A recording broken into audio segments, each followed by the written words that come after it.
Good evening. Thank you all for coming. It's great to see you all. We have a fantastic panel of 4. 5 would have been too many. 4 is ideal. And what the way the evening is going to run is they will each do a ridiculously short introduction. We've asked them for 5. I might allow them to go up to maybe 6 or 7 if it's going really well. And then I will monopolise them briefly and ask them the questions that I want to ask. And then, as usual, these events, it's over to you. In fact, I'm interested to see, could you show me your hand if you have been to one of these data debates before? Quite a few coming back, that's a good sign.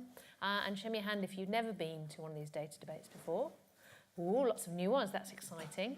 And show me your hand if for some reason you didn't put your hand up for either of those 2 categories. Yes, there's always one.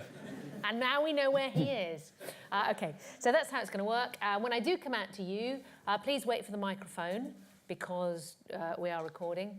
As you've heard, we are recording, so if you're not meant to be here, if you pretended you were like going out for romantic dinner and you've actually snuck off to a data debate, I don't know. I think you're being filmed from behind. I think that's all right, but you could always write your question down and hand it to the person next to you to read out. But what I will do is I will take several points or questions at the same time because that way more of you get to speak and then the panellists will respond. Not necessarily all of them to everything. So that's the way it's going to run. Oh, and then there's wine afterwards, which, as we all know, is where the real arguing takes place. And the last thing is housekeeping is I've left behind my professional red and yellow cards. So I've managed to dig out red and yellow cards. The way these work is when the speaker has a minute left, they get a yellow card. And when it's really time for them to stop, they get a red card. The reason I'm telling you this is it has been known for people from the audience to talk for so long that I had to show them a yellow or even a red card. So now you know.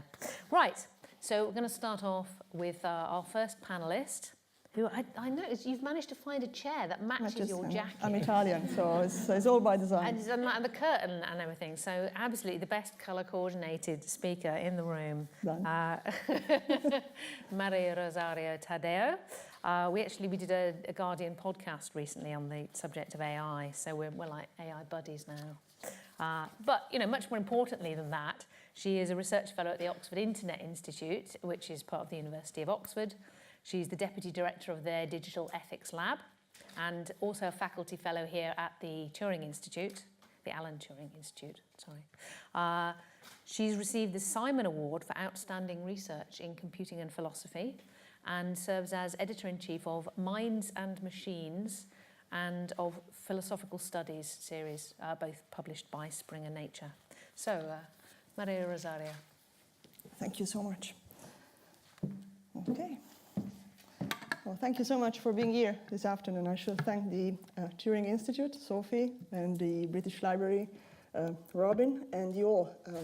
I was wondering today, you are either here because you're very scared by cyber attacks, or you are very interested in the topic. So we'll try to keep the interest up, but make sure that you're not scared for the wrong reasons. The talk is entitled Cyber Attacks, Correcting Past Mistakes. Keep the mistake in mind, because this is where we're going to start and where we're going to go back by the end of this talk. The question behind this panel today is whether and when a cyber attacks count as an act of war. And it's an important question because it's a question that might define the stabilities of our society. If a cyber attacks become an act of war, NATO, for example, can pull or trigger Article 5, which prompts cyber defense or national defense. So it's a crucial question. And it's a question that was central in the debate about cyber conflicts until a few years ago. A few answers have been given. A very famous one was provided by the Tallinn Manual. The Tallinn Manual was very famous for 2 reasons. It's a NATO-funded project. I should say it's funded by the same center that has funded 2 of my research projects for transparency. It was the first attempt to see whether and to what extent international humanitarian law could apply to cyber conflicts. The second reason why it is famous is because it got it wrong, really wrong. So according to the manual, a cyber attack amounts to an armed attack, whether it is a cyber operation, whether offensive or defensive, that is reasonably expected to cause injury or death to person or damage or destruction to objects. There is something wrong in there. I won't challenge you to spot it as I do with my students, but here it is. It's about injury, death of person, damage, destruction to object. Of course, I mean, it's really, if a cyber attack causes the same results, the same outcome that a kinetic, a violent attack will cause, of course it is an armed attack. Of course we should trigger Article 5.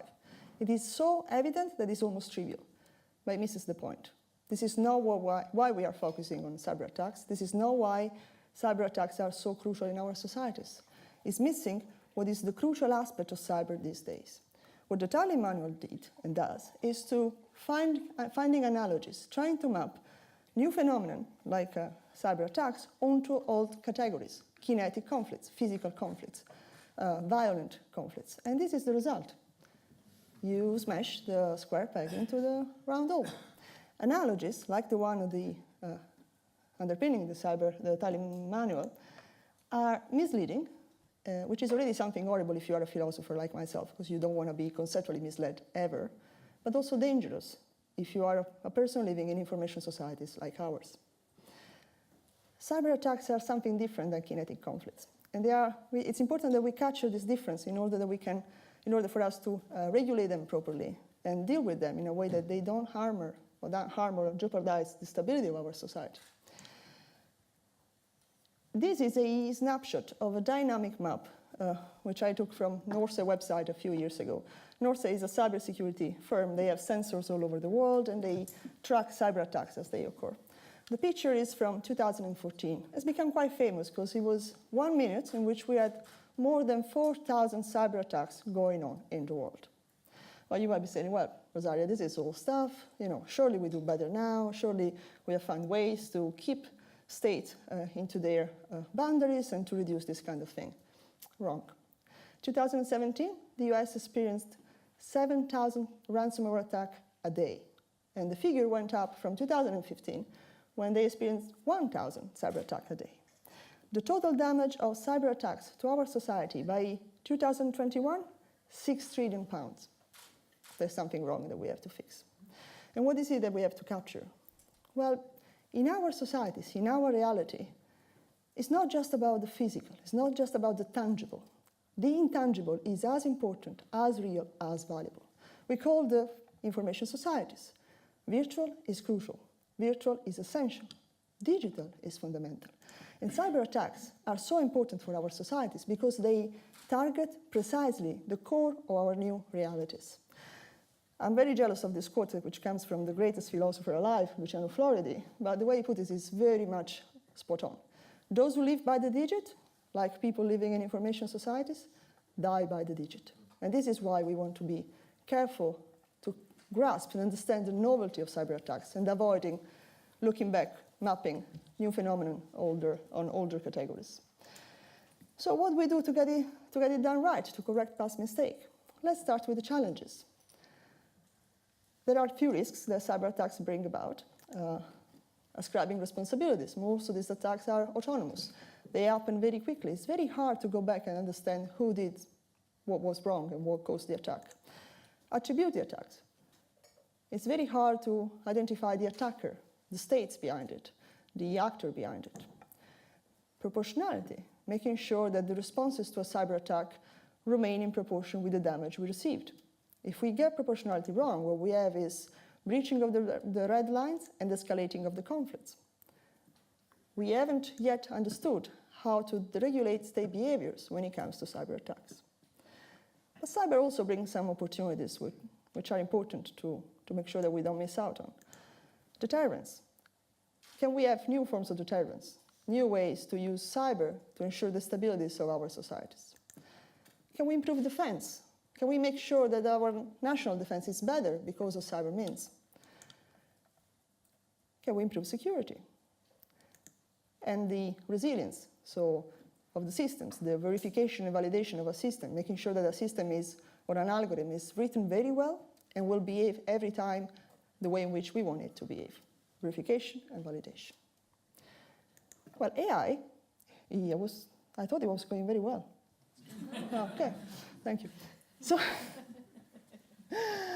AI changes a little bit, so actually can help us in dealing with these challenges and opportunities. Not all of them. 2, identifying red lines and state regulations, they will not be resolved because of AI.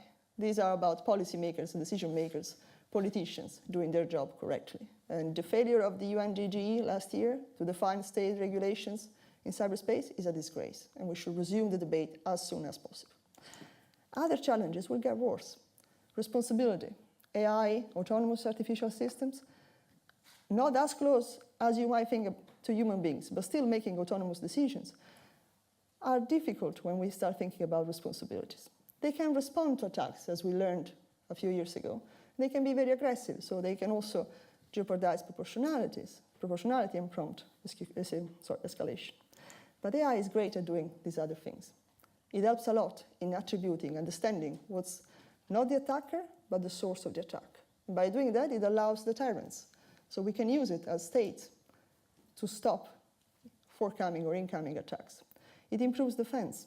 In cyber, we don't do defense anymore. We do active cyber defense. That's what the UK does, the US does, Israel, Australia. NATO is finally getting to the right place with that. How AI will help with that? Will it make it stronger? Will it make it more effective? Well, in security, AI is very good at monitoring systems, understanding where something goes wrong and identify it, mitigate the damage. Verification and validation, if it ever will be possible, it will be because of AI. So we have to make sure that we reduce the red dots and make the gray dot a bit more green, if you wish. How do we do that? And I'll do it in 1 second. We need to shift the perspective. And shifting the perspective means forgetting or stopping talking about cyber using analogies, but also thinking about cyber in silos. In information societies, cyber conflicts are just one of the kinds of conflicts that we can wage. We have learned it with, hybrid conflicts, propaganda, Russia, manipulating public debate. It's called information warfare. And the Western world is lagging behind, because you know who got it right in this sense? The Russians. Gerasimov is a Russian general, and he defined this doctrine, the Gerasimov doctrine, where he precisely understood and pointed out the need of blurring the differences between war and peace and war, between cyber and propaganda, psyops, and hybrid conflicts. They are the ones who have got the right approach, so they can actually now afford to be successful and aggressive. And we have to understand that information warfare has 3 qualities. It's transversal, so it's from the cyber to the physical, from the cyber within the cyber. It is malleable. You can use it for a lot of different targets and purposes. It's scalable, and this makes it scalable, so it can really pose serious threats to our societies. And I'll conclude 3 points. Let's forget about analogies. They are misleading and dangerous. We need to develop an holistic approach, to use a philosophical word, so something that allows us to harness the opportunities and mitigate the challenges, while having in mind the complex realm in which we live. Simplicity sometimes becomes problematic when it is a synonym of triviality. So we need to have the right level of sophistication. And we need to understand that we need, sorry, it's a bad phrase, but we need international regime and norms to define state behaviors in cyberspace. There will be no other way in which we can ensure the stability of our societies. Thank you.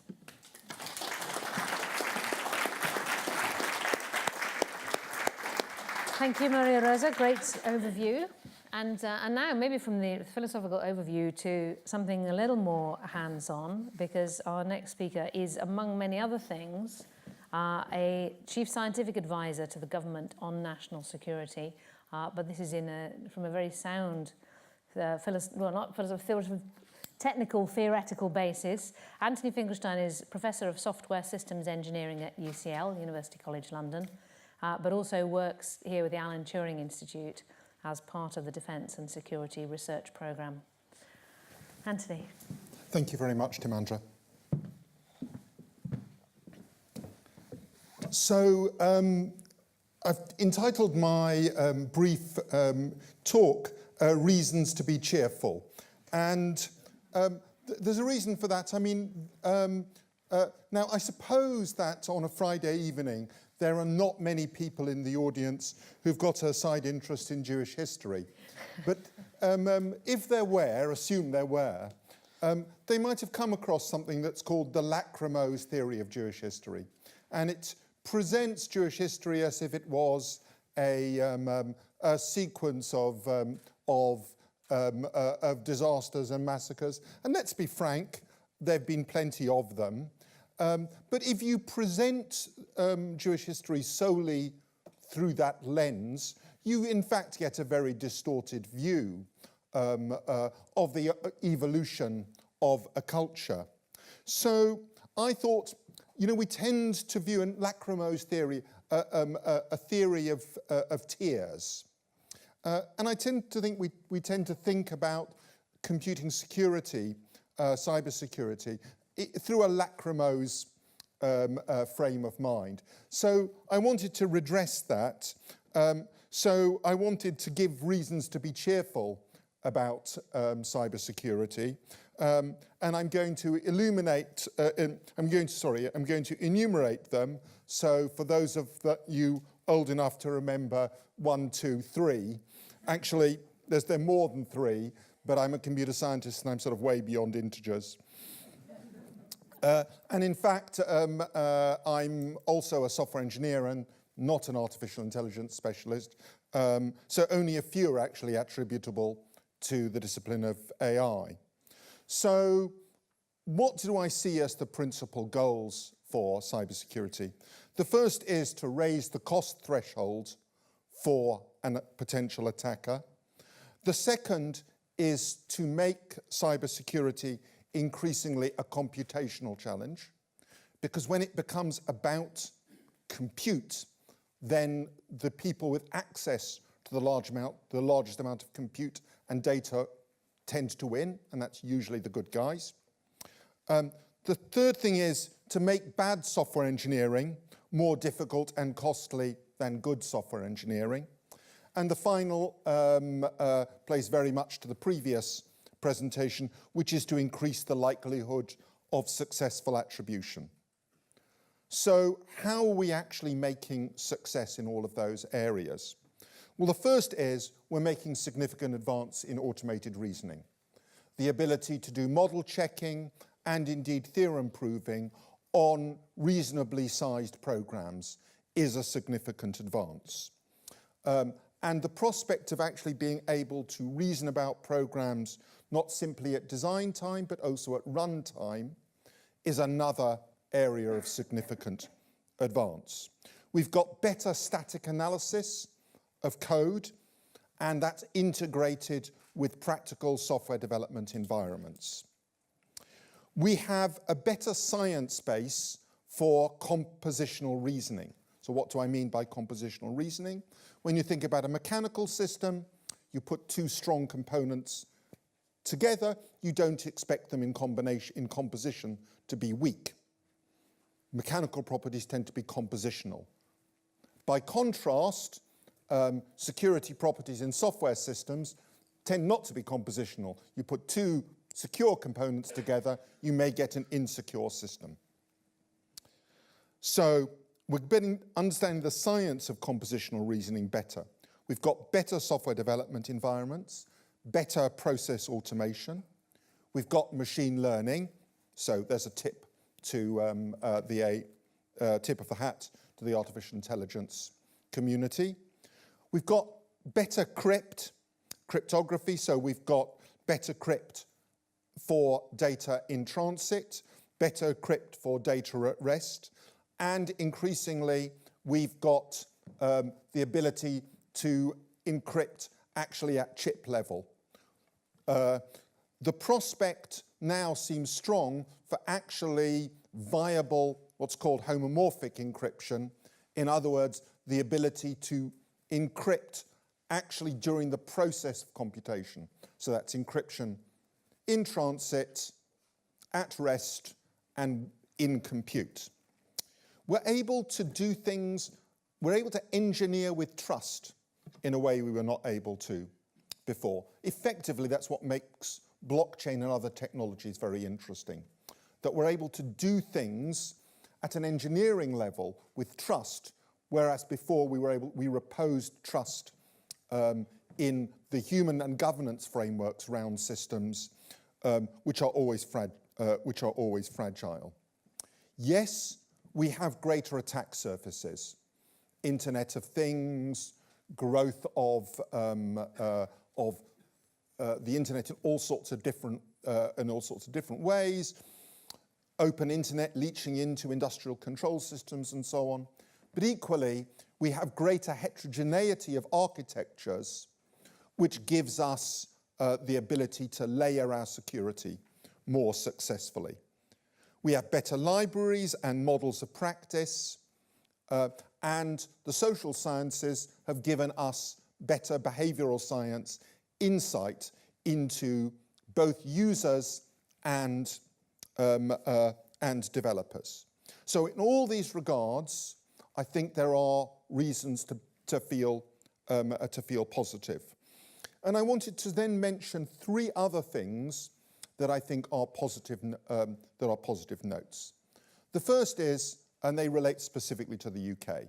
The first is that we have a department of digital culture, media and sports that is actually working hard to generate strong cyber policy for the UK. We have a strong digital commitment across government reflected in the new digital charter. So I think that's all interesting territory.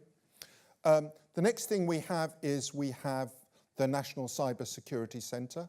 So we have an organisation that fuses a high level of intelligence capability with an outward-facing advisory function. It's really the only thing of its kind globally, and already is demonstrating its effect in a short period of time as effectively a government startup.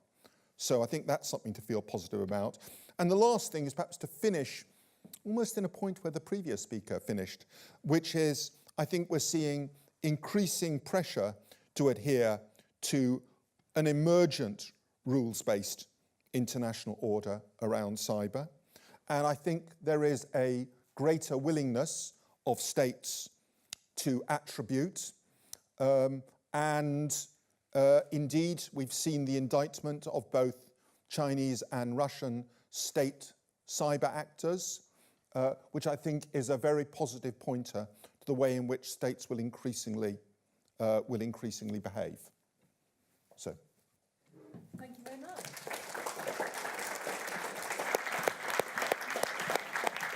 They didn't get to use any of my cards that time. So, onward.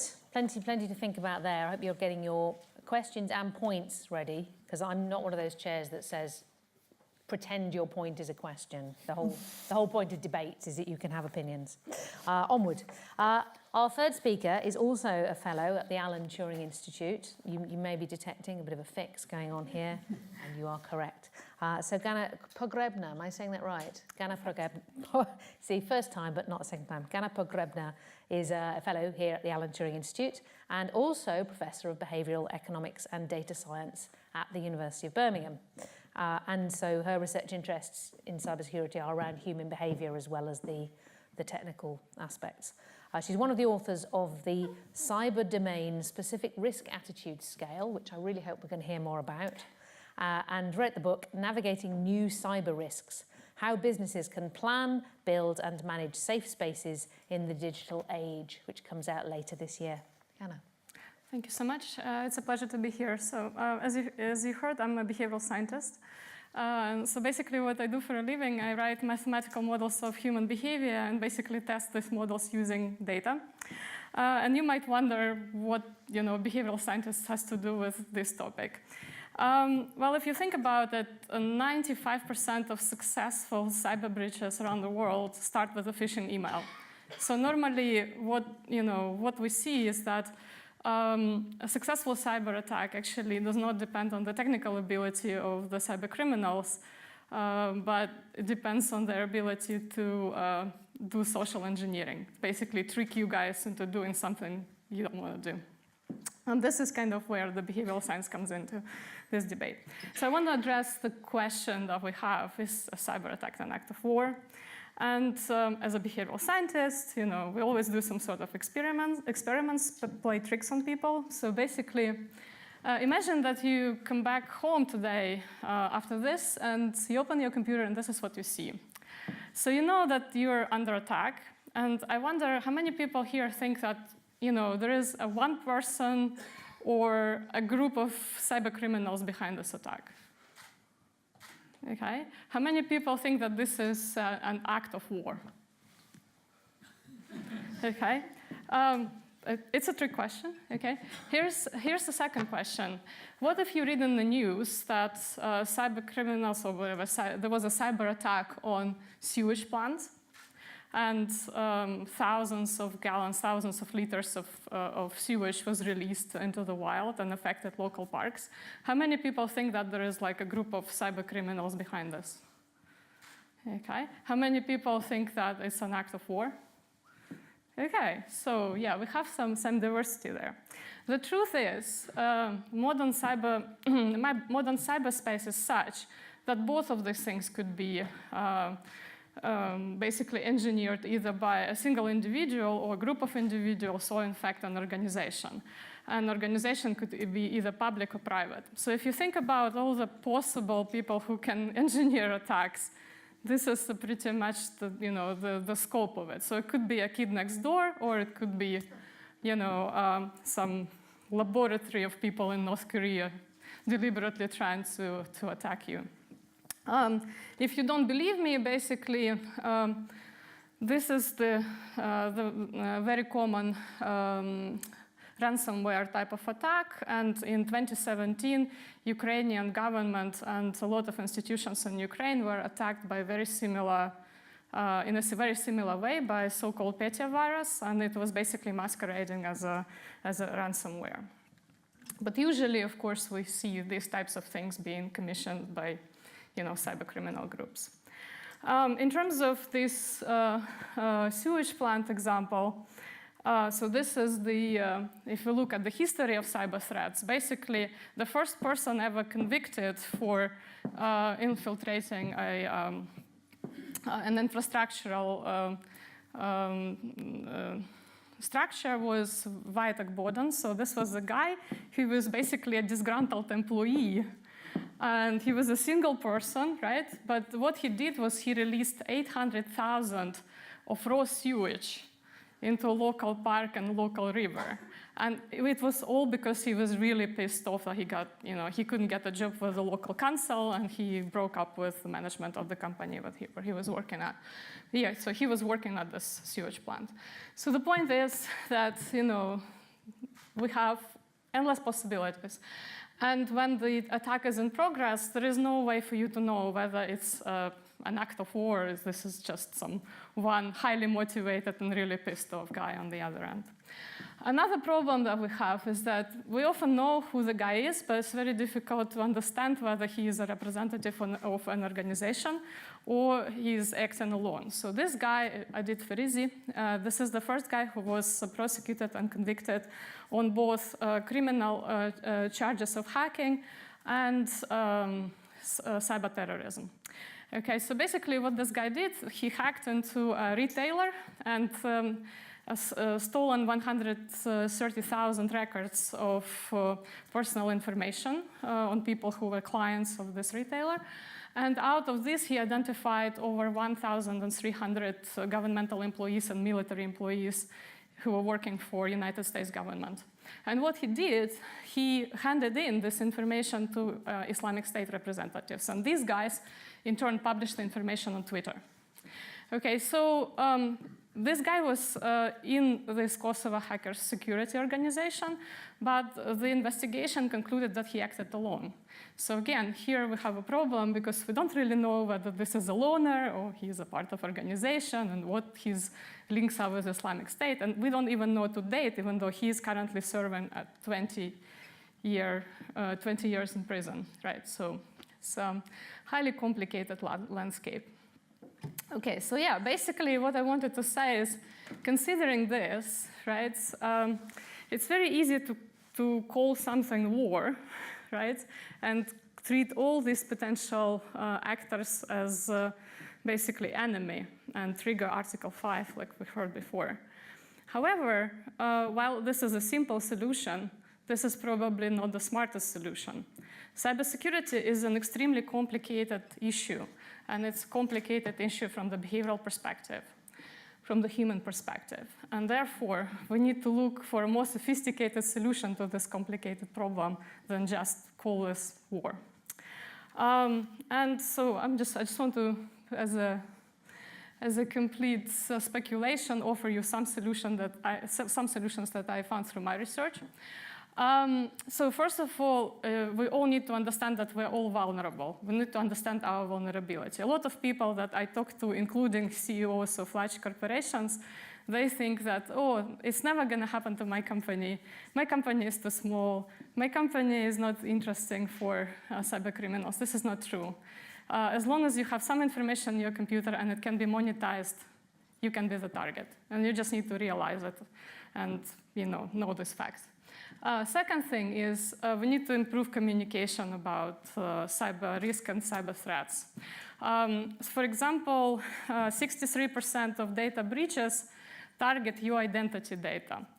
In my lab, we found that people significantly underestimate this risk. In fact, people think that this risk is around 40%. So we're kind of 20% underestimating what it really is.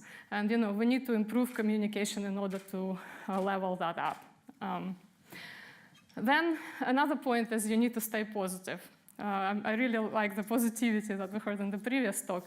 But basically, when I talked to some of the companies in research that I've done for my book, I was told that they frequently basically fake a cyber attack. And if an employee gets 2 strikes, so basically they do not recognize this fake cyber attack twice, they lose some functionality of their computer. So basically this is punishing a person who does not understand something. And I don't get it. Why don't we celebrate people who spot stuff? Why don't we celebrate the guy who spotted this phishing email that prevented a huge cyber risk for this company? So we always concentrate on the negatives. We always say this CIO was an idiot because he kept company information on his phone or something like this. It's very simple to be smart ex post. So we need to be smart in the process, and we need to be more positive and reward people who spot things. And then, encourage creativity.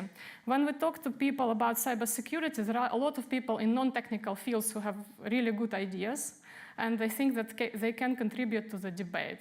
And the same conclusion I hear from a lot of my colleagues, for example, Debbie Ashenden, who is a cybersecurity professional and also works in human-computer interactions. And essentially, the point is that you need to talk to all facets of organization, or you need to talk to other people who are not in the technical field to understand what, ideas there could be that could help you to, protect yourself. I'm done. The only thing I wanted to say that, when we talk about artificial intelligence as a potential protection, when we talk about active cyber defense, we need to remember that the guys who are on the other side, they have pretty much the same tools as we do, and they are incredibly financially motivated. So when we talk about technical solutions are great. I'm a great believer in them. And I myself work on synergies between decision science and machine learning. So I'm in a very, very technical field. However, we need to understand that if there is a solution to cyber problems, it's definitely a human solution. And it has to be a human solution. Thank you.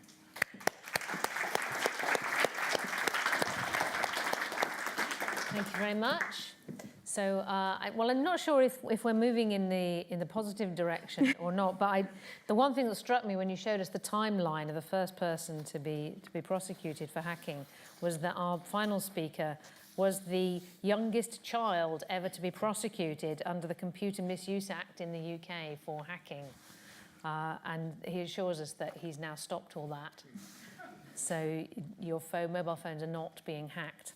But then he would say that, wouldn't he? So our final speaker, Cal. I know you can't win now. It's like the more you deny it, the more. But no.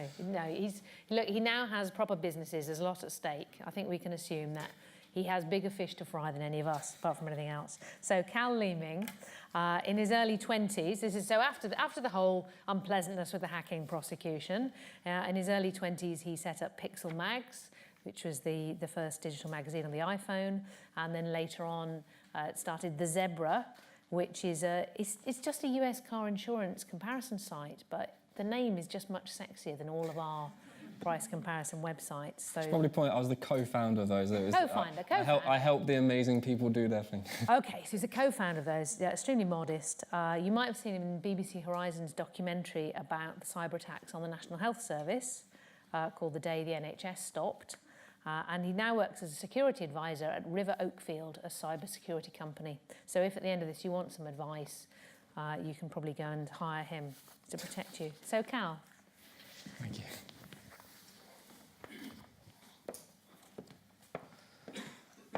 So, it's always difficult to think of how to get across both the positives and the negatives of the cybersecurity industry at the moment. On a daily basis, I have to try and help my clients not have a heart attack when they see just how at risk they are. And then on the other side, I have to work with what can only be described as a mostly incompetent industry. So, as you can see, we're getting off to a great start already. So, I want to start with something really, really simple.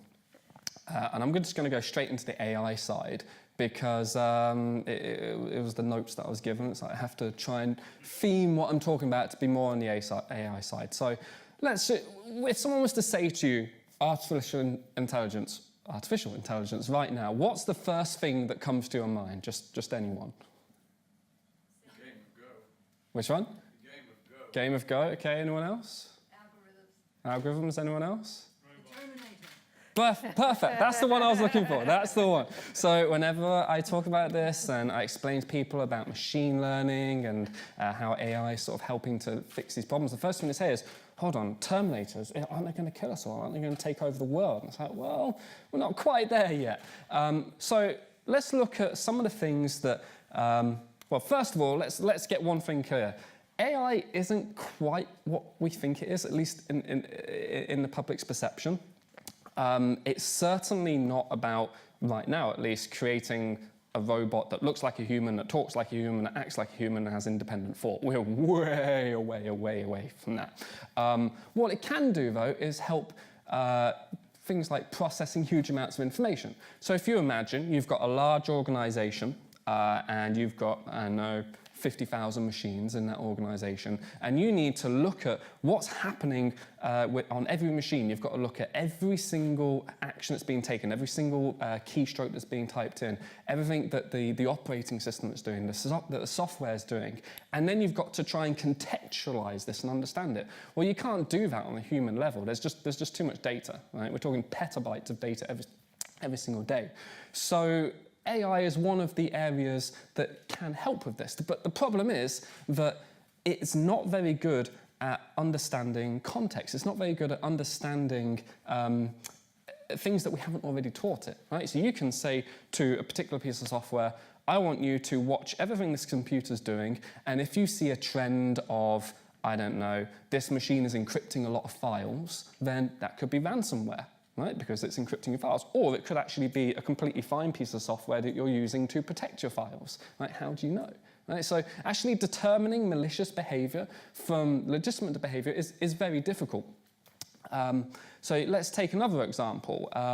Let's say that you handed me your phone. Okay, and I'm not going to get anyone from the audience on this particular occasion. But let's say you handed me your phone, right? And I had it for 10 seconds. What do you think is the worst thing that I could do in those 10 seconds? Anyone? Smash it. Yeah, exactly. I could just take that damn thing, throw it on the floor. That's one of them. Any others? Delete my data. Yeah, could delete data. What about if I told you that with those 10 seconds, I could read every single message that you had ever sent and continue to read all the messages going on in future? Right? How do you do that? Quite simple. You load up WhatsApp, yeah? You can then go and look at, there's like a little share code on there that allows you to look at, to log into WhatsApp on another desktop. Boom, you've just got persistent access straight there, right? You look at, if it's an Android device, so not an iPhone, Android devices are some of them are incredibly easy to what's called persist on, right? So you get this little device that goes in the bottom of it, boom, wait for a couple of seconds, take it out, boom, I've now got persistent access into that machine. And for you to be able to ever detect that is really, really, really difficult, right? Even I hate using the word experts, even for people that are actively working to defend against this, people like myself, people like in my company, even we have a hard time determining what is legitimate and non-legitimate behavior. And so in a large organization, you can just about do this. You can basically narrow down, okay, marketing team here, they need to be able to use Photoshop and whatever other apps they use. And if they suddenly start spawning up a bunch of applications that have no use to them, no use to their job role, then you can be fairly certain that something bad's going on. Whereas with a home user, they just want to be able to consume technology, right? They want to be able to use it. You can't, if you try locking them down, it starts causing problems. But the only real way to get good security is to take all the concepts that we're using within governments, within large corporations for the past 20 years and really invade your privacy. Right? That's the key point here. For me to do my job, right, to give someone security, it has to come with an invasion of privacy because we have to see everything that machine's doing. Right? Now, there's a whole bunch of reasons as to why this is how it is, but the fundamental premise is that computers are flawed. The way that computers are designed, the architecture in which they're built on is fundamentally flawed. And I'm saying this also as a software engineer as well. That's where I spent 10 years of my life.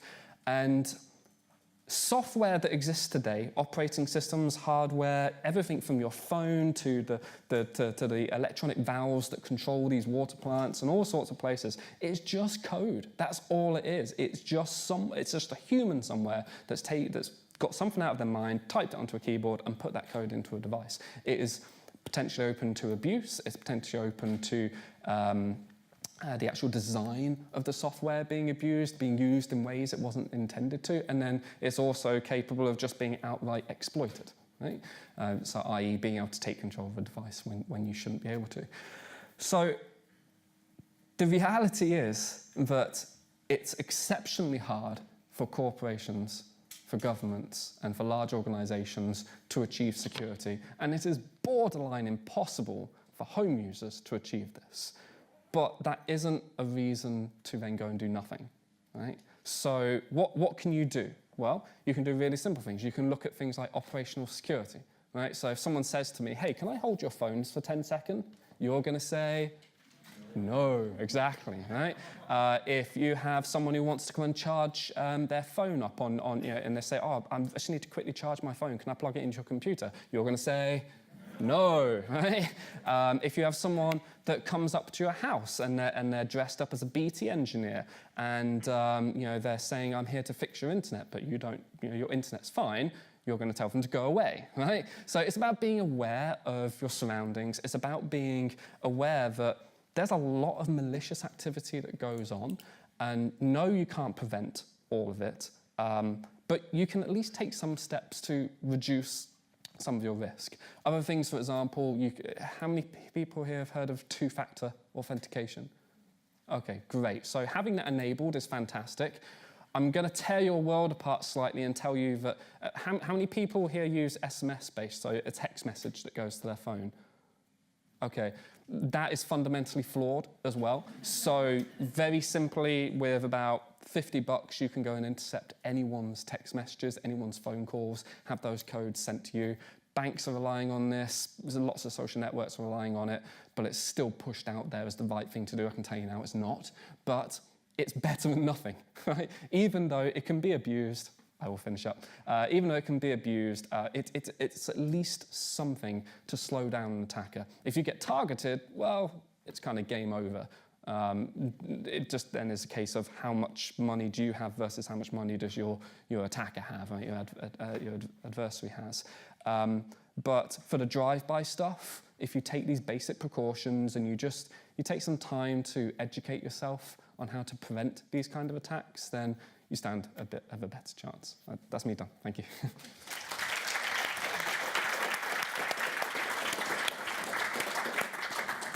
Thank you, Cal, I think. I'm a little alarmed by there's a kind of wave of fatalism.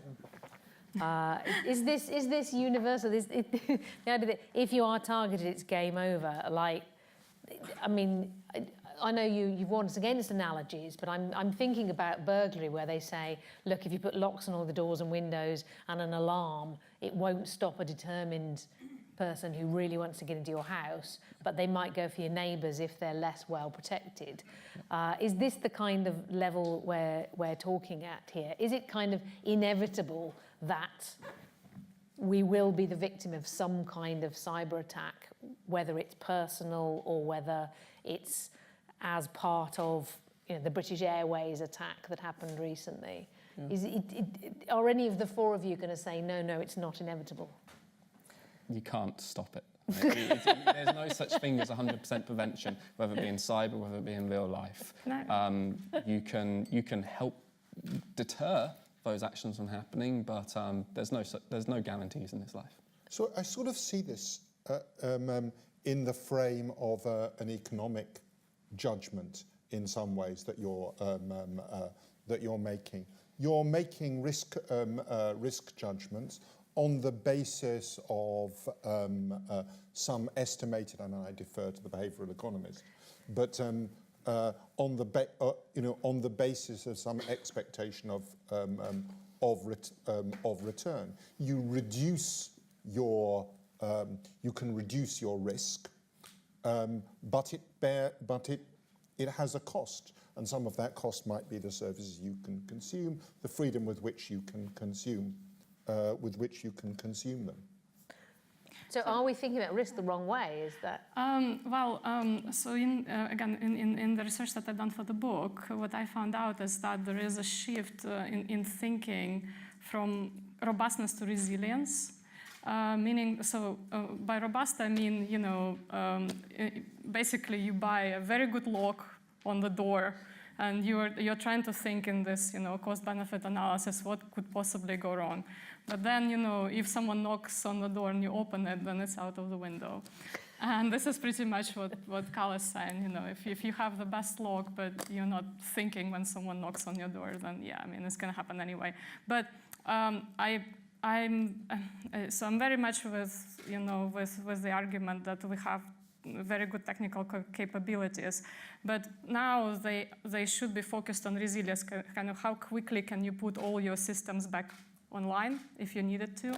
So you need to make sure, so for example, if we take NHS, NHS has all sorts of problems, was targeted multiple times, but why this organization is still there is because they have multiple backups and they have a variety of systems. I can tell you another funny story that I found out through my research. So there is a hotel in Austria that was targeted for ransomware 4 times. The cyber criminals did exactly the same thing 4 times to them. And this hotel paid ransomware. And I was told the story by a friend. He said, what a stupid hotel. Why would they do it? They should have done something to the systems ages ago. But again, so basically what was happening with this hotel, the cyber criminals basically infiltrated the computer system, and because everybody had an electronic lock in that hotel, they just locked everybody out. Right? And they were sending this message to the owner saying, oh, you've been hacked, so unless you pay us, nobody will be able to get back to the rooms. And, this guy has, 1,000 rooms in there, right? So every time this owner basically paid, to get the system back. And you think, okay, this is stupid. Yeah, this is stupid if you are technically savvy and you know how to fix the problem. So if you have the technical capability to do this. But if you are, a guy who owns a small business and you have no idea about computer system, what you are thinking is, I need to get these people back into their rooms today, right? in an hour, and I need to reduce the number of negative reviews on TripAdvisor so that I don't get, basically, I don't get out of business. But 4 times? Yeah. So isn't there something he could have done after maybe the second time? Well, to just change his computer system? Well, yeah, I mean, this is an extreme example, but what I'm trying to say is that if your goal is kind of resilience and not robustness, it kind of makes sense to do that, right? So, by the way, currently the hotel is fine. They've installed back the normal physical keys. So, so everything is okay, like the business is fantastic. But what I was trying to say that when you're talking about cost, what I always wonder, and this is what I'm asking organizations a lot, what you want to do is increase the cost of the cyber attacks such that you're not targeted. But the problem with that is that very few organizations are mature enough to understand that this is what they want to do. Because no bank wants to say, oh, we actually invite the cyber criminals, we collect forensic information on them, we track them through a system, we create smart mazes to track them, and they eventually give up without getting to any information, right? I mean, imagine the amount of bad press a bank would get if they were actually letting people in. So they would do anything to get the system as robust as they could. And this is not necessarily the right decision. So if I may answer your question, going back to the risk versus advantages. Technically speaking, the cyberspace is defined as a offense-leading environment. Which means that if you offend, you have much better chances to win, whatever is the defense in place. It doesn't mean that you're going to win all the time, but strategically speaking, it means that offense and defense are always confronting each other. And this is because, for many reasons, when we think about state, it's because it's much more convenient to launch a cyber attack than to send 1,000 girls and women and men abroad to wage a conflict. And if you're not talking about state, it's because it's always worth trying. Basically, if you cannot be caught because we cannot track back to the attacker, it's always worth trying, or most of the times worth trying. So part of the problem is that the cost is lower because you can attempt a crime which will net you a lot of money, but the chance of you personally getting physically caught is relatively low. It's relatively low, yeah, exactly. And there are 2 things which are very interesting here to keep in mind. One is that because of this, we have redefined our understanding of defense.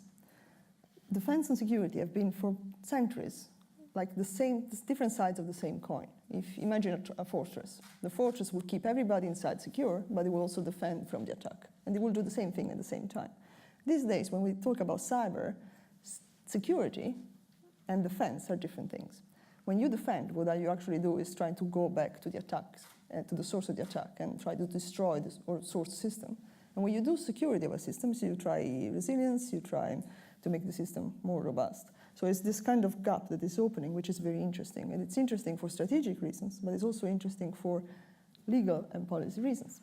And the reason why this is interesting is the second aspect, is that by AI, we will be able to make sure that systems are more secure by monitoring them more closely, horizontally.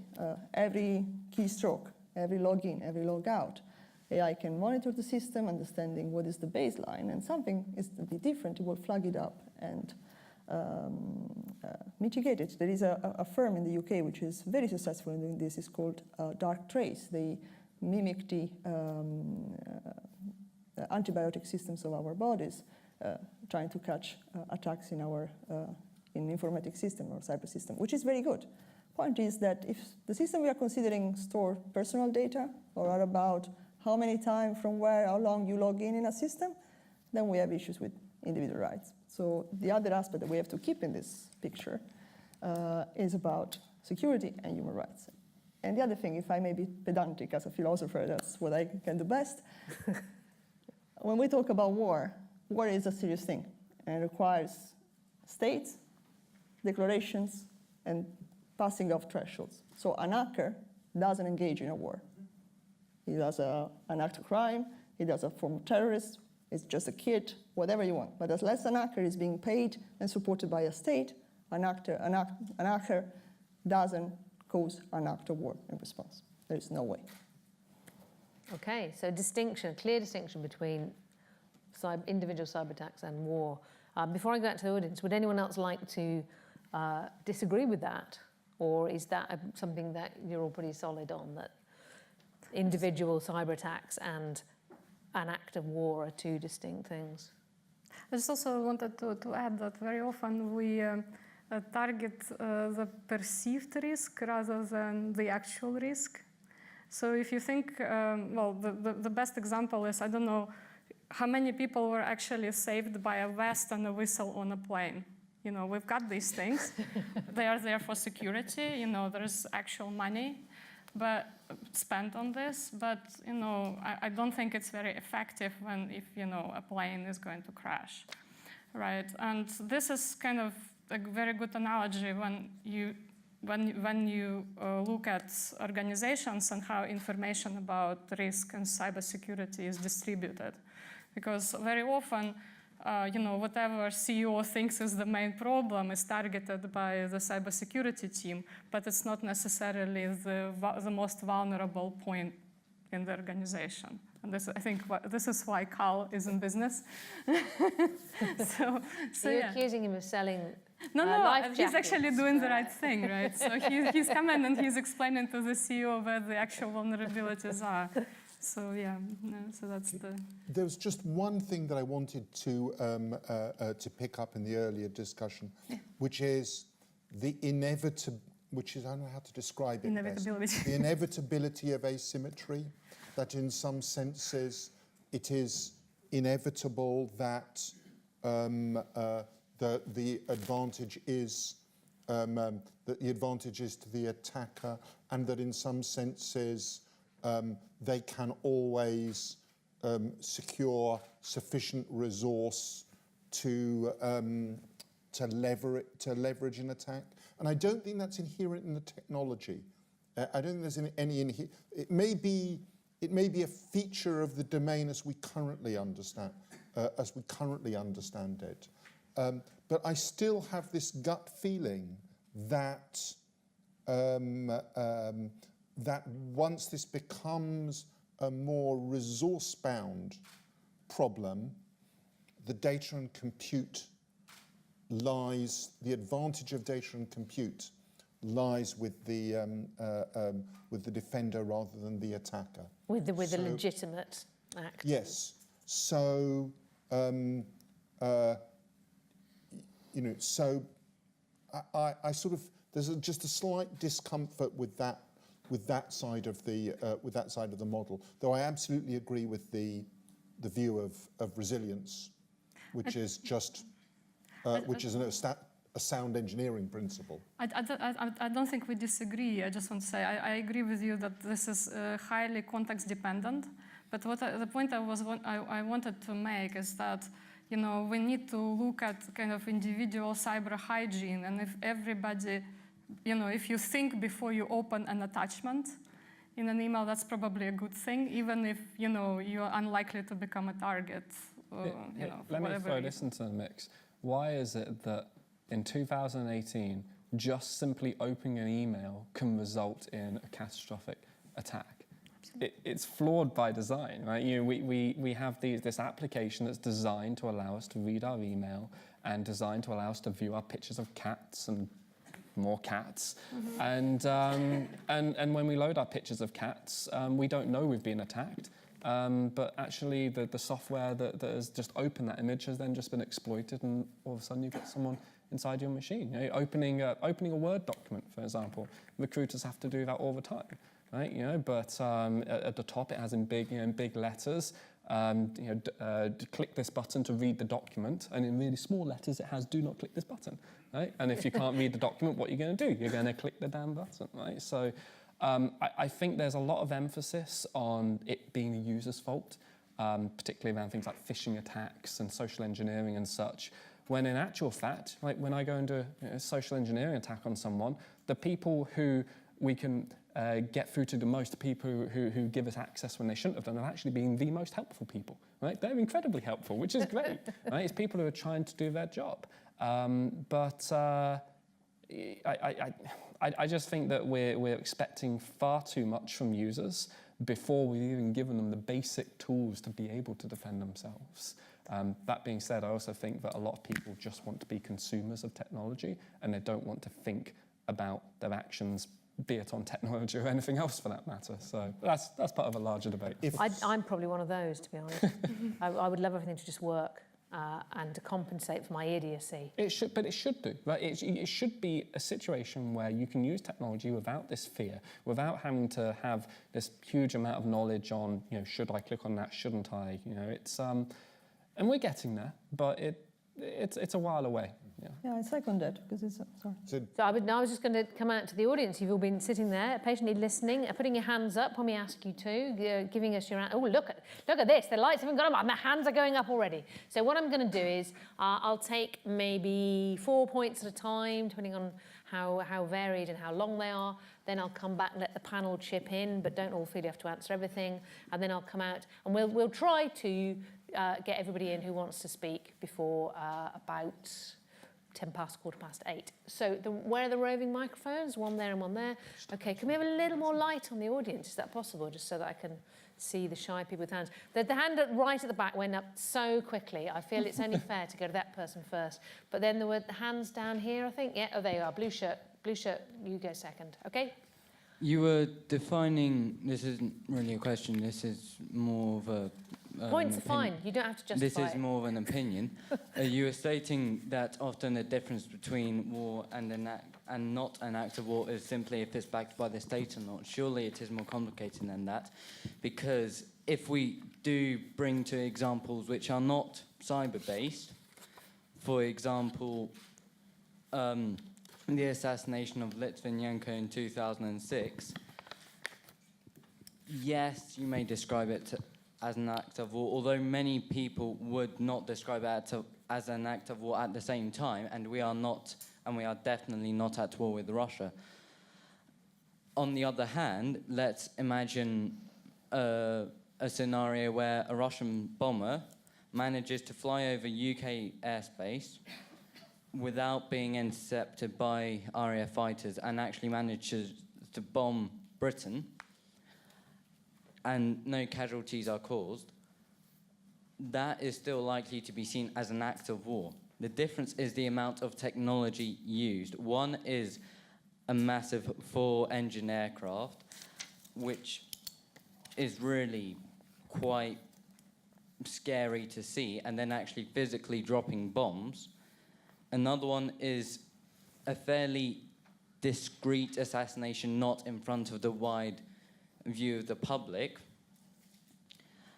So if we use those two examples, I would personally say that the attack by the aircraft is more of an act of war than the assassination.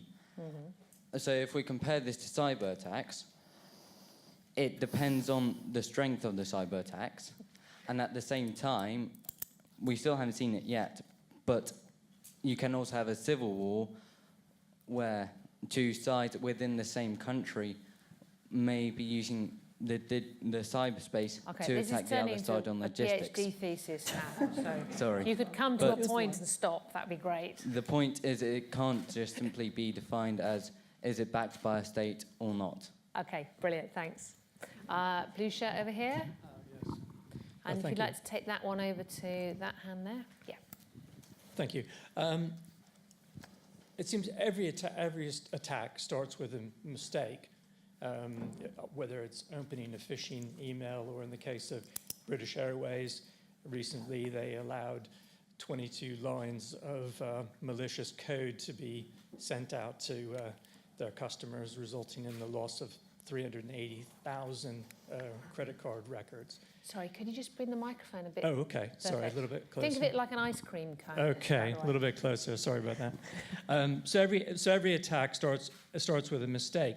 So it seems to me that artificial intelligence has the potential here to give us a sort of constant vigilance to prevent these types of attacks, because if you put the right rules into it, you should be able to prevent these attacks. So I'm curious, first of all, whether the panel agrees with that. Do you think that we can design systems that can provide that constant vigilance? And then also maybe, looking at a concrete example in the case of, looking at the BA attack with 2020, with the benefit of 2020 hindsight, of course. Can you think of a way, or can you think of a scenario in which artificial intelligence would prevent that? Could have prevented that. Yeah, would have prevented that attack. Good, excellent, thank you. So someone up there has the, yeah, good, go for it. And if you could get that one to keep your hands up. I support Wimbledon Football Club, so I can't guarantee that I'm not going to get a yellow card here, but I'll do my best. If I could ask a question of the panel around the organised crime, the cyber crime, so the non-war as has been defined, and the industrial scale level of criminality that is now happening. This is now seen by UK government as the most prevalent crime. The Office of National Statistics has said so. So my question is, though, are we not sort of under-resourcing quite in a chronic way law enforcement, both in this country and globally, to mitigate this? It seems that the emphasis is on asking companies to do more to protect themselves. And if we think of the social media companies, the British government and the state seems comfortable to encourage the social media companies to develop their own AI to mitigate criminality on those networks. So my question to the panel, very briefly, is to what extent should the use of artificial intelligence to mitigate this criminality be handed to companies to do so, or should it be the state, and particularly law enforcement and government agencies? Where should the emphasis be on the use of artificial intelligence to mitigate cyber criminality? Thanks. Very good point. Should the police be investing in AI and fighting crime in the cyberspace? So we'll take a pointer question here. And then I'll come back to the panel, but I have seen lots of hands, so we'll come out to you again. Yeah? Just a good question about defence. How effective is things like antivirus? I mean, we're not just talking about viruses, but antivirus software. Would that be enough to protect most users, or not really adequate? And things, for instance, I'm told I have backup in the cloud, and someone told me, if they encrypt your files, they'll also encrypt the backup in the cloud. And is that the sort of thing that's likely to happen? Okay, good, nice, Do you specific down-to-earth question. So yes, Cal, Start start off with a specific... brutal answer or the soft answer? I'll answer just that one. Antivirus today is almost useless, almost. Combining it with backups, cloud-based backups, getting further away from useless, but still useless if you get hit by a piece of ransomware that also steals your cloud credentials and then encrypts those files as well. Having off-site backups, i.e. burning it to a disk, something like that. Having another machine that you use that you can quickly just switch to be able to continue with your work, starting to get better. Having software that's made by a bunch of vendors that may or may not be over-exaggerating their capabilities, yes, that starts to get better as well in terms of these things classed as next-generation antivirus and next-generation firewalls and such. But they're only as good as the security team that monitors and manages them. For home users, this is part of why I was saying earlier that for home users, there is almost nothing out there that actually gives them any true meaning of security or any true value. That being said, for someone who doesn't want to have to worry about security, that doesn't want to have to worry about being infected or having their stuff stolen, whatever it may be, there is one very simple solution, and that's Chromebooks. They're ridiculously secure. Whenever we do a security test on a company and we see an employee that's got a Chromebook, we just walk straight past it. Don't even bother, because it's too darn difficult. There's people that are much easier to attack. Okay, you have to lock it down a little bit, and yeah, you have to give up your soul to Google. That's a separate discussion. But other than that, they're great. They're absolutely great. We've rolled them out to thousands and thousands of people, sort of in customer support roles and things where you don't need specialist pieces of software like Photoshop, etc. And we haven't had a single breach. at all. Right, because they're just fantastic. But there again, if they leave their laptop lying around and they type their password in or someone knows their password, you can still take that laptop and get stuff off it, right? So that's where the operational security, the common sense starts. I like saying that you remain safe by basically giving all your stuff to Google to look after. Swings around, lads. Yes, you mentioned that. Follow up on your last question. It's just the Well, yeah, well, microphone's Said I can shout, but it's better if I'm mic. Someone's attacked the audio. Right, get hacked here. Okay, I'll shout, and then we'll see what happens. This is the interesting part about cybersecurity. Then I will go back to the concept of war. That it's the first time in history that seems that security is offloaded either to the private sector or to the individuals, I would say. Because on the individual is this concept of empowering, which sounds very much like a scam. I empower you to do things, which means I don't do the things I had to do before, and now you do it for yourself. I empower you to check your diabetes, your sugar rate. I empower you to keep your computer secure. These were all things, all services that we used to receive rather than carry out by ourselves. How is it that public actors are not able to ensure the security of a network? How is it that we have to resort to Google? And I do. But the trade-off is huge there. It's about privacy. It's about your information, the information of your families, friends, offspring.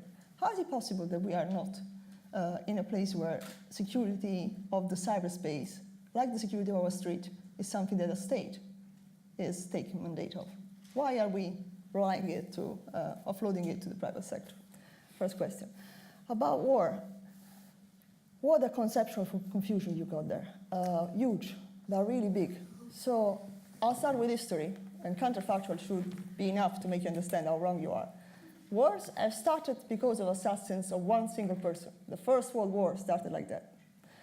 In cases in which jets have flown over a territory of another country, not always bring war up, likely. Russian jets flying over Turkey's airplane flying over Russian territory, likely we didn't get a war there.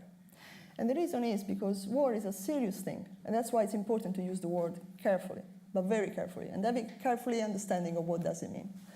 Two things, actions and actors. Actions is not about the technology, it's about the kind of damage you cause. Flying an aeroplane over a territory is not enough. It's a provocation. It's someone being naughty, aggressive, but it's not an act of war. Killing people, yes. Bombing infrastructures, yes. And the actors. If the plane is flown by an ISIS pilot or a mafia guy, just to reinforce the stereotype, that's not an act of war. That's an act of crime, it's an act of terrorism, not an act of war. And the reason is important, because if it's an act of war, then a state can respond with certain means, up to a certain level, legally. If it is not, there are different laws by which a state has to abide. And getting this confusion out of the way is crucial, because what is at stake is the stability of complex territories, like the European Union is increasingly more likely to be. So war is a careful concept to deal with, and is a word that has to be used very, very, very precisely. And that's why I said a cyber attack can be a casus belli if it has physical damage and is issued by a state or supported by a state. Otherwise, it's something else, and we should treat it as something else. Okay, good. You wanted to leap in on one of those? There were Several? three questions that I caught. So the first one was the question about how might AI have addressed a problem such as the British Airways hack. Now, the first thing is the full details of this are not in the open as yet. We look forward to better reporting.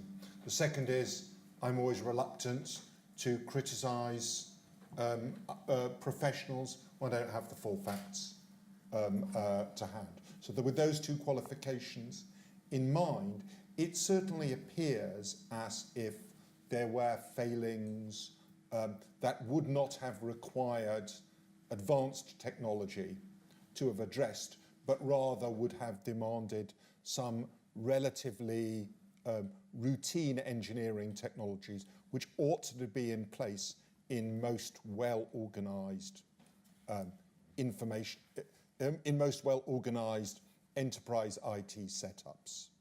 But you are absolutely correct in saying that there's a possibility that new techniques based on machine learning will allow us to do a range of tasks, oversight tasks, which may reduce the space of errors that people make.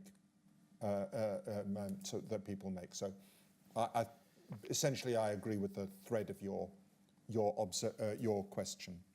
The second question was: are we under-resourcing law enforcement in the context of serious organised crime and cyber, and ought we to be outsourcing this to large corporates? And there was an allusion to that later on. I think there was an answer, which was no. Yes. We ought not to be outsourcing it to corporations. So then I disagree.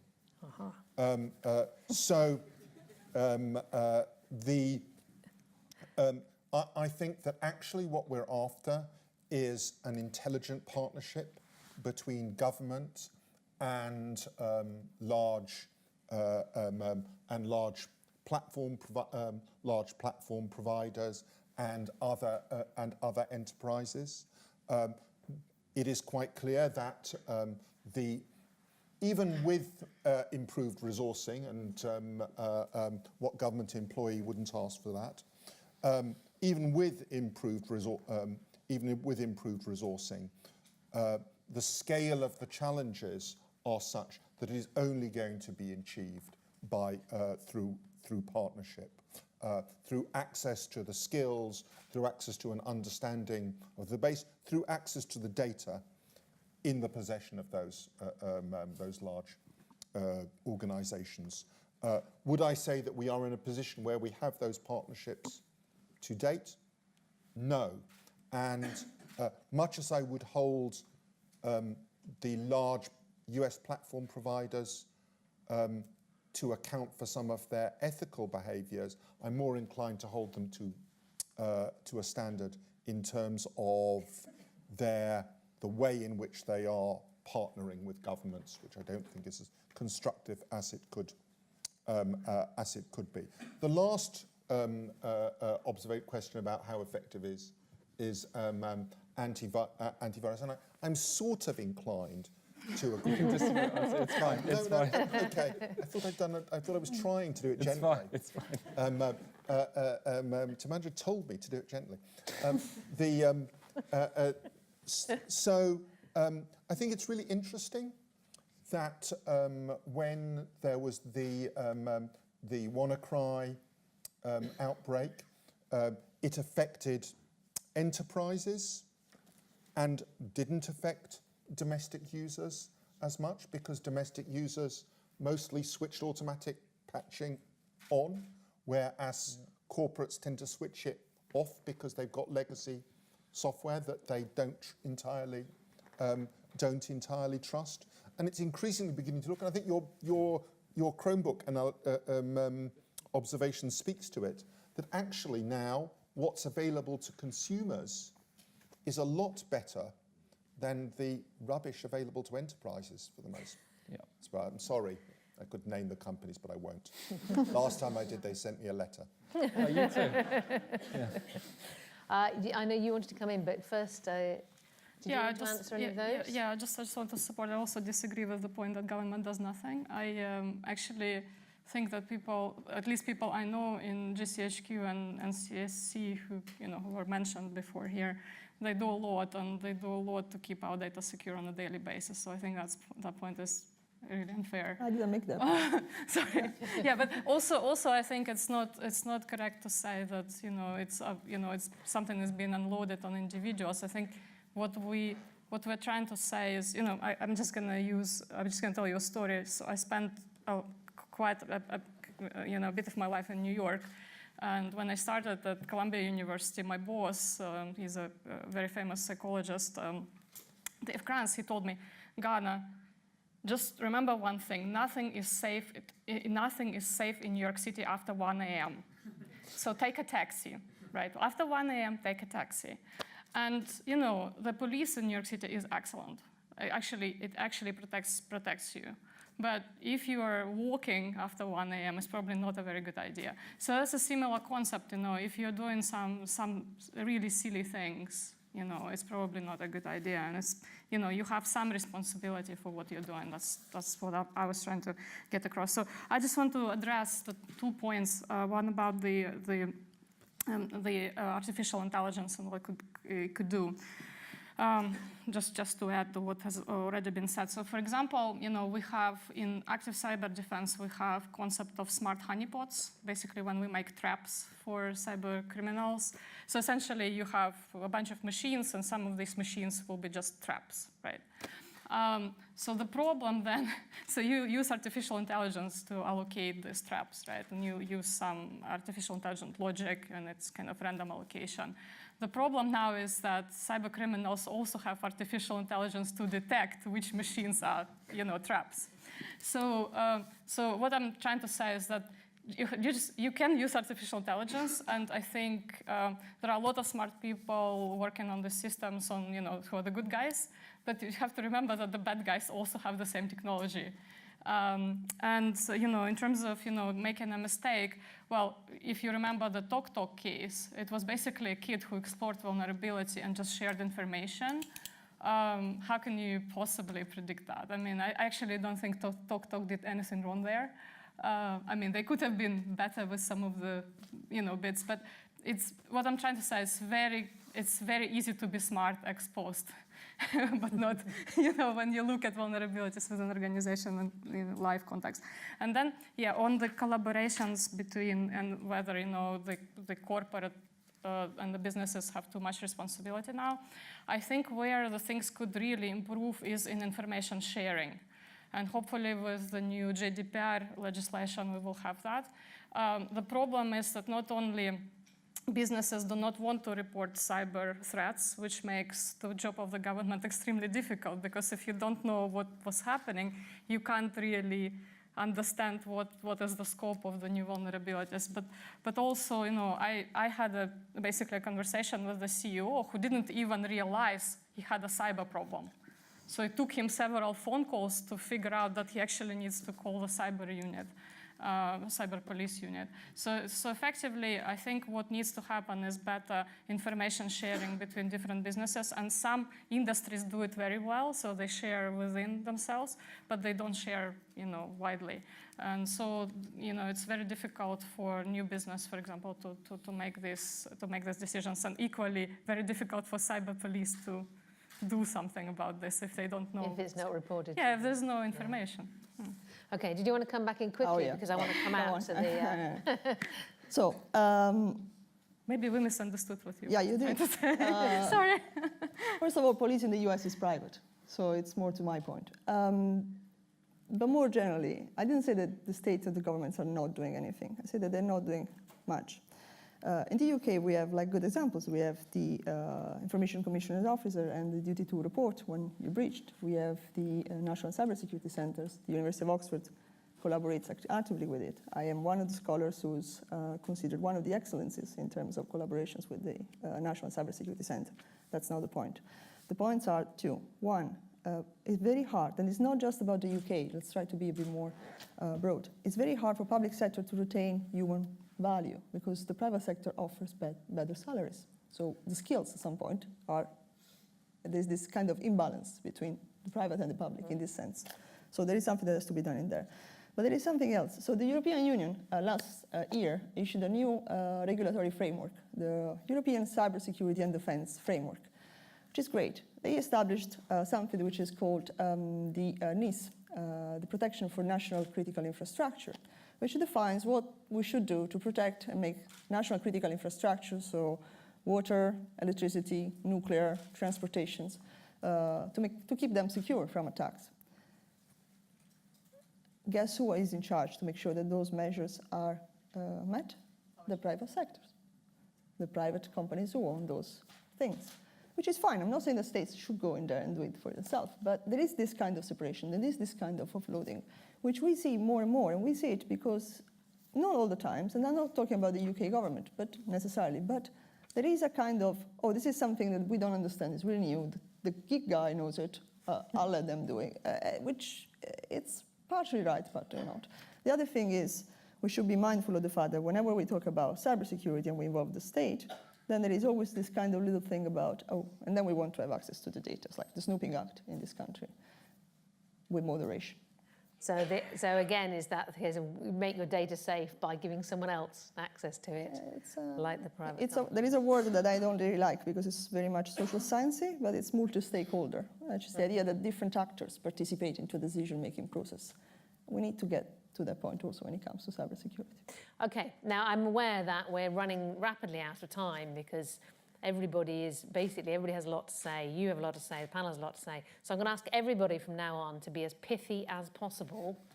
I'm going to try and what I'm going to try and do is take all the points to the floor, so be as brief as you can, and then panel, you won't possibly have time to answer everything, so you'll have to answer which points you want to and sum up. Where are the microphones? So would you like to put that microphone to there and that microphone to just behind you there?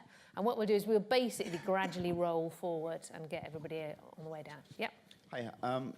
How valuable or effective you perceive the international standards like ISO 27001 and SANS 20 are for improving the overall cybersecurity sort of situation? Also, do you think there should be something similar for home users, for private people? And taking it even further, do you think something like that should become law rather than just recommendation? Okay, good. You managed to kind of fold 3 points very pithily, so that's good. That's good. Okay, so up there, and then hands up so I know where we're going. Okay, yeah, good. Yeah. If software is flawed because it's just code, then well, isn't that true by definition? So where do we go from here? What's the positive message? Excellent question. How could software be made so it's more secure? Okay, yeah. I've got a couple of questions which I'll try and put together. So one is two are around privacy. With all the data breaches, do we actually have identity that's secure anymore? Or have we lost control of all of our identity? So that's the first one. And the second one is around quantum computing.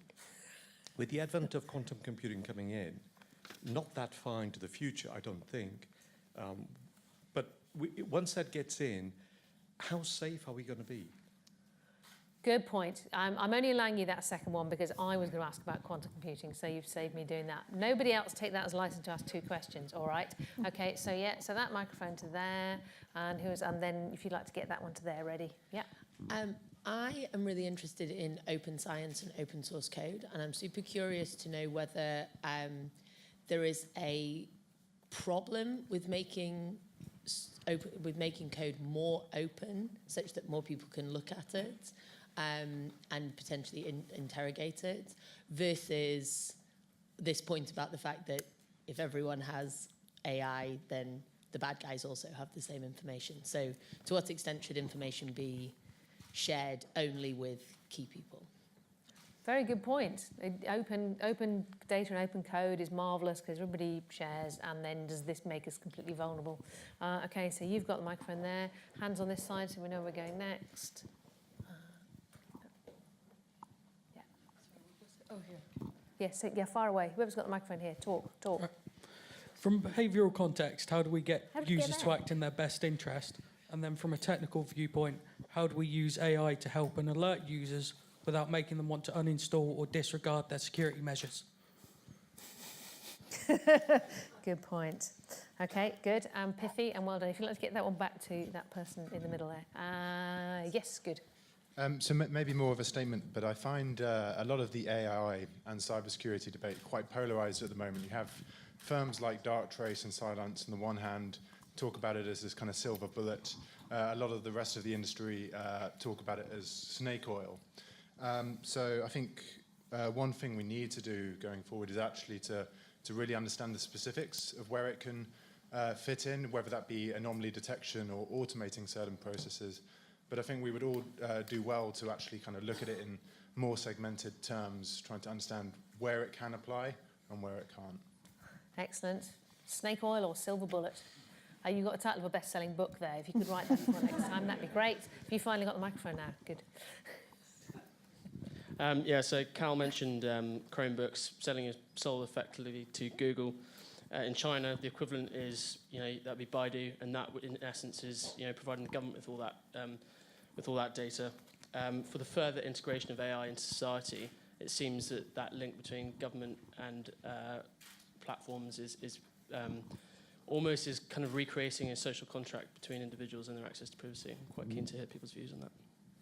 Okay, very good point. Well made. You've got the microphone. Good.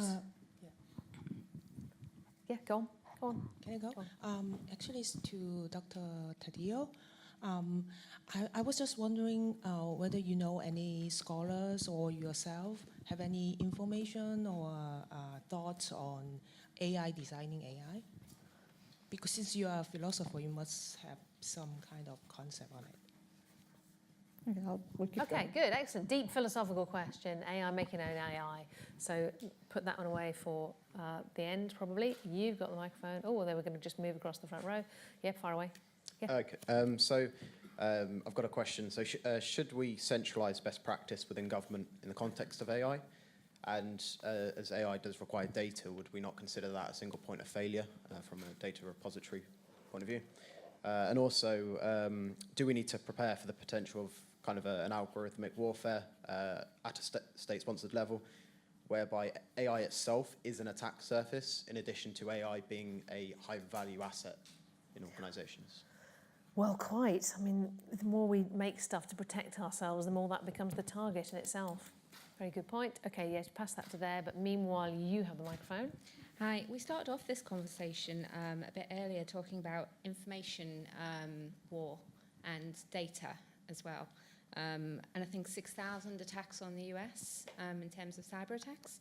Does the definition of an act of war need to be looked at? And are we possibly already at war and don't know it? Well, back again to the definition of war. You can't wait to get back to that one. Actually, if you'd just like to pass the yes, there you go, good, and off you go.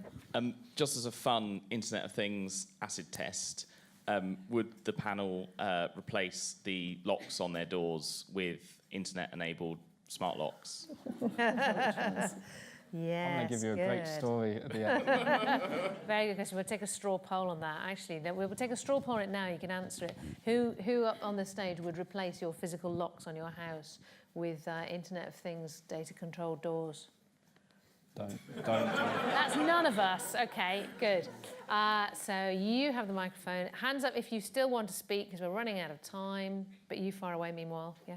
A recent report by the International Telecommunications Union highlighted that despite UK being one of the most cybersecure countries, it does not collect any metrics on any cybersecurity metrics. How can we compare whether we've improved from last year to this year in terms of cybersecurity measures that we are implementing or incorporating as part of our national strategy? Okay, good, pithy question. How can we even tell whether things are getting better? And finally, there was a hand at the back. You haven't quite given up, so there you go. Right at the back there. Anyone else? Your absolute last chance. Oh, and right at the front.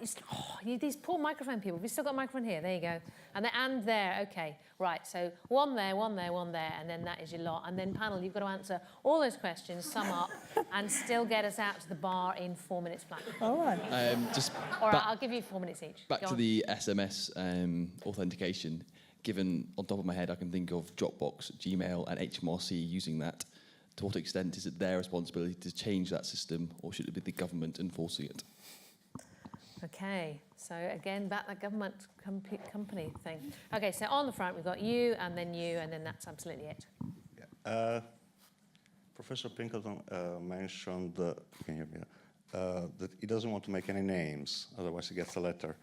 I would like to know how the panel feels about Windows and its dominance on the computer market, the fact that it's preloaded on the machine and users fall into this kind of, basically it's a proprietary software which cannot be peer reviewed, you cannot disassemble it.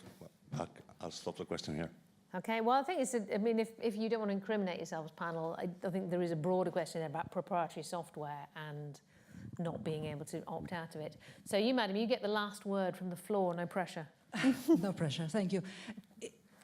I wonder, is the whole discussion and conundrum that we've discussed of cybersecurity a kind of proxy discussion for the state of the society that we have currently, and especially about the blurring of sort of the physical and information space, about the value of information, and the fact that some perhaps entities like companies still don't fully recognize and grasp how valuable that whole space, not just in terms of data assets, but just in terms of where our human existence is sort of moving, is becoming. So that's one point. And the second point, since the quantum computing was already mentioned, it's about the fact, are we going about it the wrong way? Shouldn't we be removing the incentives rather than attacking the sort of means? Should we be not looking at how we can increase the transparency and traceability of, let's say, financial transactions with things like blockchain and other technologies? And the technology industry basically should be getting a bit more creative and raise its game and sort of look at its responsibility to protect us, since it has created a completely new sphere where we're rapidly moving as humanity. Well, that's a good big picture question to end on, even though you sneakily put 2 in. Okay, so look, panel, you clearly don't have time to answer all this. Look, I've filled up my entire piece of paper with these questions. Even between you, I don't think you'd like to answer them all. So I hope you've been noting a few. So I'd suggest you address maybe 3, roll them together. This is also your chance to sum up, and then we basically go into the bar. And if there's anything you didn't feel was answered, you have to discuss it informally over a glass of wine. So what I'm going to do is actually I'm going to take you again in the same order that you spoke at the beginning. So as I say, don't feel obliged to answer everything because we'll be locked in. I try and aim for about 3 minutes each. Okay. Okay. I can do it. So I'll start with AI, creating AI. So there are forms of AI that can act on other AI for validation and verification purposes. But the question is problematic because it gives open to the chances that AI can create other things, can create new things, can produce new things, and so it kind of leans toward this false myth of singularity. That's impossible. AI is a synthetic engine. They put symbols together to get an output. It lacks the creativity, it lacks the idea, it lacks the guts. So AI cannot create other AI in terms of autonomous generation. To the question of war, states have used aggressive means in cyber extensively since 2004, before Estonia. And most of it goes behind the scenes, and most of it has been left unregulated for one purpose, so they can still doing what they've been doing for a while. I'm not sure we are at a state of war, because the things have been kept under a certain threshold. We certainly are at the verge of something that can explode, that can become bigger. And that's why it's important to regulate it. And I think you're right. Cyber conflicts are one of the most compelling instances of the information societies. As I said, we are living by the digit. We are living by this information infrastructure. And so targeting it in an aggressive way is what can wound us in the most deep way. One point I'd like to make is this, perhaps that we can, the takeaway point from today, is exactly this, that virtual is the new real, to put it in a horrible slogan. But whatever is non-physical is still real, is still important. And we depend on it as much as we depend on the tangible things. And this is an important philosophical shift, because until 40 years ago, real meant tangible. Today, real means interactable. Whatever we can interact with, it's real. And it's really, really crucial for us. Brilliant, excellent and concise, thank you. And I would pick a small subset of that massive. Okay, that's not quite in the order in which we went, but that's fine. fine. Oh, sorry, it isn't. No, that's okay. No, okay. Well, I've decided now we're going this way. Yeah, that's fine. So I just want to address the first question about international organizations. So there are quite a few initiatives. I think there's talk about having a new Geneva Convention. and dealing with cyber issues. There is also, as far as I understand, some talks within the Council of Europe. I was a part of the group that delivered a report to the Council of Europe on human rights and cyberspace and artificial intelligence and automatic and autonomous machines. There are a lot of initiatives. I don't know how they're going to play out, but we probably will have some documents that will be at an international level and have the primates of international law. I don't know how this is going to work with everything else that goes on with Brexit, so don't ask me that. But yeah, I mean, I guess we will get there eventually after we deal with all the other things. So then I want to talk about the open source, because I think this is an important point. I'm also a fan of open code and open source. To be honest, I don't think that anything that is in the private domain stays private for very long. Right, so, but on the other hand, if you compare, say, Google systems and Microsoft systems are a little bit more robust because you don't have visibility, right? So it is a philosophical debate after all, whether, which camp you're at. And I want to address the last point on privacy and kind of get to your point about blockchain and to what extent we can use it. Basically, the point is, if you have a Facebook account, you don't have any privacy. But kind of speaking freely, basically, the problem is not what data is collected about you. The problem is what is done with the data, right? So for example, we have this really alarming research that says that, we can identify gay population, but that paper uses, say, Tinder data set where people deliberately are trying to find somebody else, right? But imagine that this technology is placed somewhere in the countries where gay population, homosexual population is not mainstream and could be, put in a very dangerous position, like, I don't know, Saudi Arabia or Russia. So I think what is important is to regulate how, these insights are used and to what extent we can use them. I think the blockchain scenario is extremely problematic because we don't know how to make it GDPR compliant. I will give you one example, right to be forgotten. How are you going to do it in blockchain? I mean, if I say I want you to delete all my data, I don't want to be in the system, how are you going to do it on blockchain? It's extremely problematic. I'm not saying there is no solution to this, but I think we can, we want to explore that in research. And yeah, finally, I just think that today's discussion just shows how complex the issue is. And there is the solution to this issue will not be simple. That's all I want to say. Okay, good. A very good point to end on. So yes, sorry, I switched you two around, didn't I? I did a simple two-place swap. So Anthony. Now, I've got to confess that Pithy is never my middle name, but I've got the cards ready and I'm going to, thank you. I'm going to make an attempt to rattle through some of particularly the questions with the technical content. So the first, the value of international standards. Engineers love checklists. It's good stuff. Can help a lot. Should you regulate? Always as a last resort, and I don't think we're at that last resort yet. How could software be made more secure?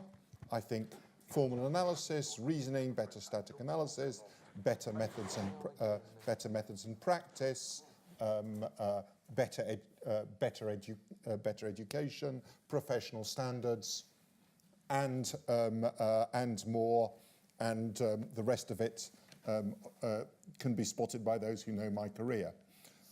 Have we lost control of our data and our identity?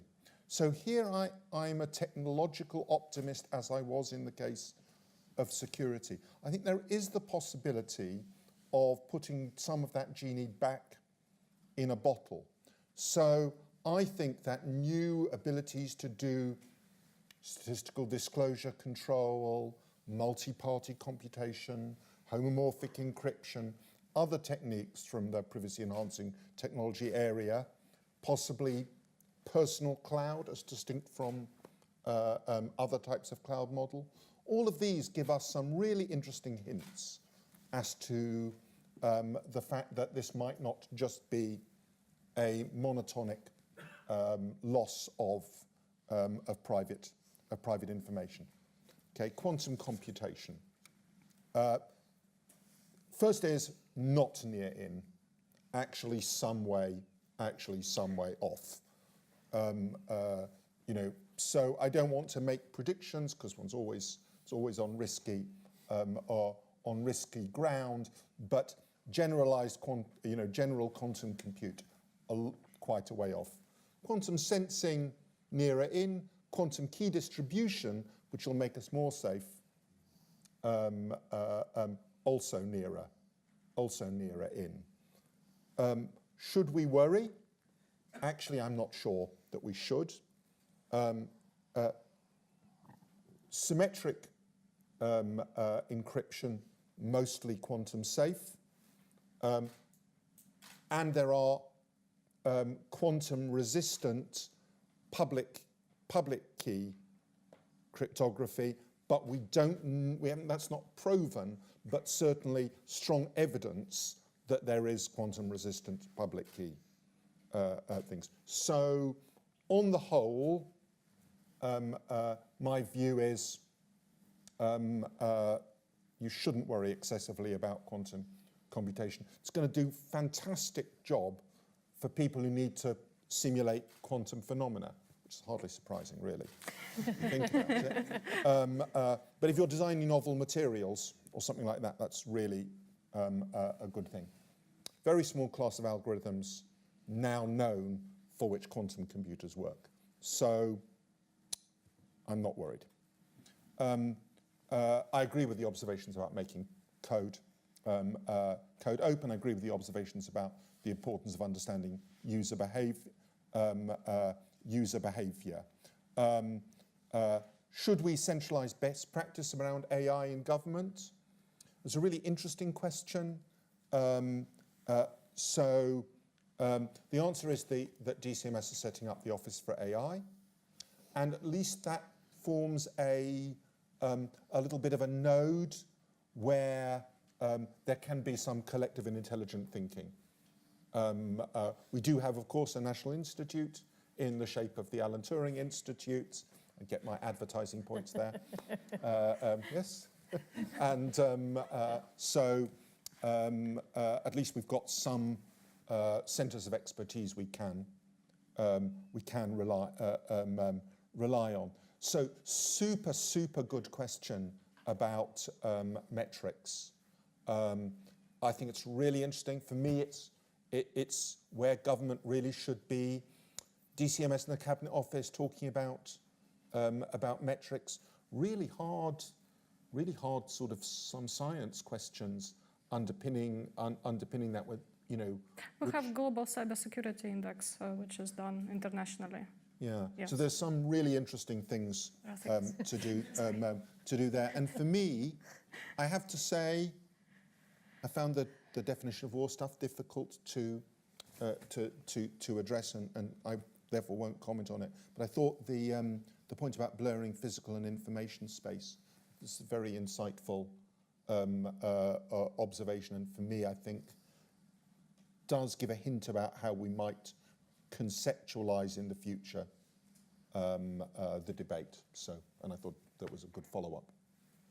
Thank you very much. So, Cal, if you could answer all the remaining questions and sum up the whole debate in about 4 minutes, and then we can all have wine. No pressure.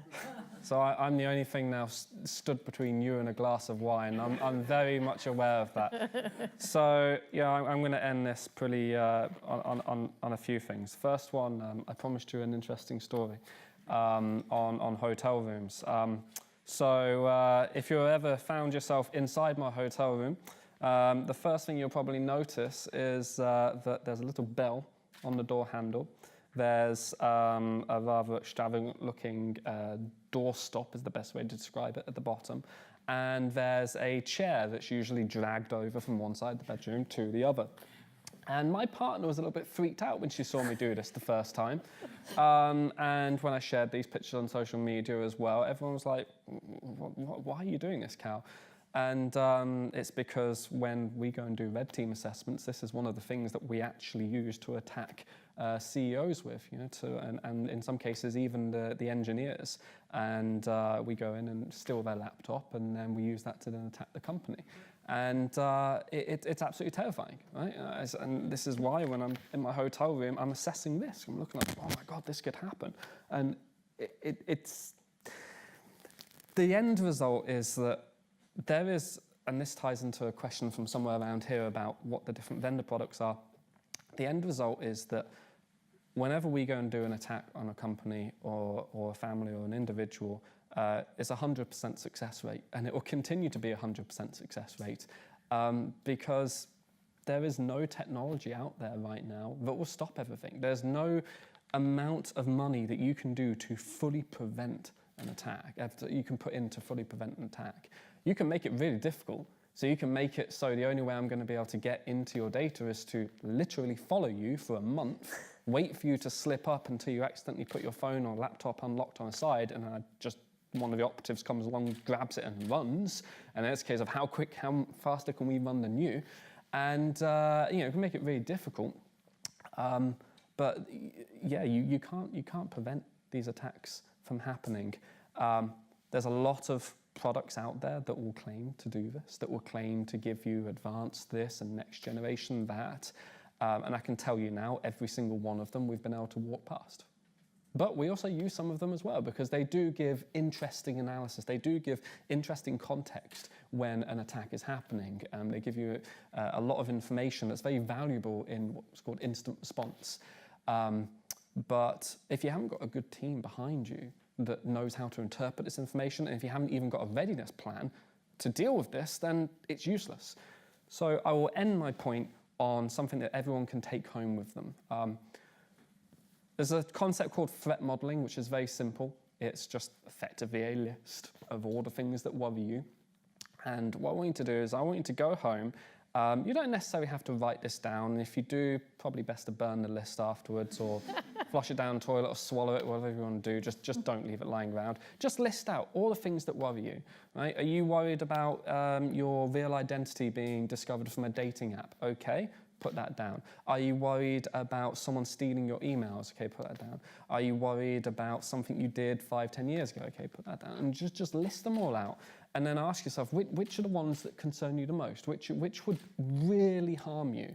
And then, quite simply, just go through the list and fix them, right? And do you know how? And fixing them, very simple. There's this great thing called Google and YouTube. It costs absolutely nothing, and it's full of all this information where all you have to type in is, how do I secure my email? How do I lock down this? How do I lock down that? And there's so much out there, right? And if you're really, really concerned, just hire a security professional to come and help you with it.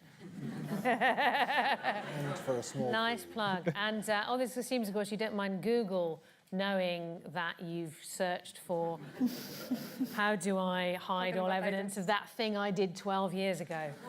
But put a chair under the hotel room door. But don't worry, I think is the take-home message. But worry a bit. But worry about the right things. But relax. But I think the main thing we need to do now is thank the panel for really, really interesting, thought-provoking, controversial, spiky introduction, and all of you for great points and questions. So if you'd like to put your hands together for Gana Pogrebna, Maria Rosa Tadeo, Anthony Finkelstein, and Cal Leeming.